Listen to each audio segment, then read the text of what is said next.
All across the Earth, we find structures that don't make sense. Doors 20 feet high, steps too tall for a human stride. Stones weighing hundreds of tons, carved and moved with impossible precision. Historians say these were built by man. But what if the truth is much bigger? Ancient texts tell of a race of giants.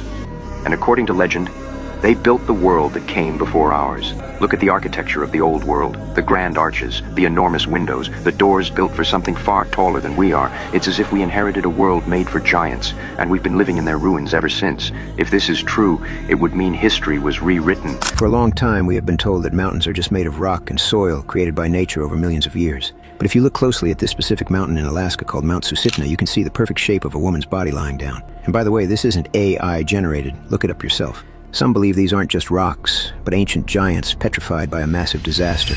But that's not all. The proof is in the Himalayan salt. While we're told it's from an old ocean, this theory suggests it's actually the dried blood of these titans. That deep pink color? It's the iron from their blood that crystallized into stone over thousands of years. While scientists say these shapes are just a trick of the eye called pareidolia, and that the salt is just mineral deposits, many people believe we are living on top of a world of giants. The Smithsonian is responsible for hiding most of the discoveries of giant humans. They don't want people to know about these giants because it goes against the evolution theory. The skull used to be on display in Winnemucca, Nevada until a few years ago when they took it down. It's in the basement. You have to specially ask to see it. A giant human skull. Here's a normal human thumb bone. Underneath is a giant human thumb bone. We've got a replica of a thigh bone in our museum from a guy that would have been about 13 feet tall. These jaw bones are on display at a hotel in Turkey, 6.5 inches across the TMJs. Any one of you could put your head inside the jaw and bounce it around. Waukesha, Wisconsin, found a human skull 3 times the size of ordinary humans, found in an Indian burial mound. This is a giant block of rock.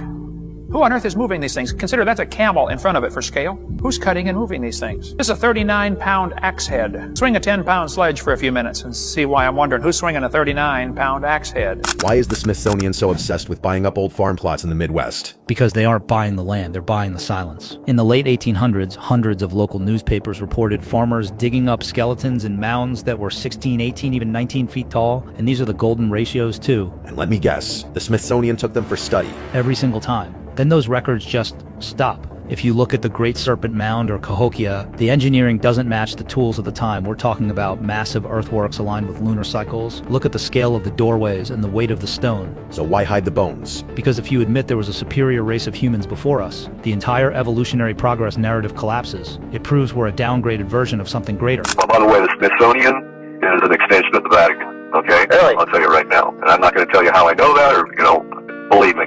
Take it to the bank. Yes, keeping people stupid, we're easier to control if we're dumber and believe a lot of lies and everything,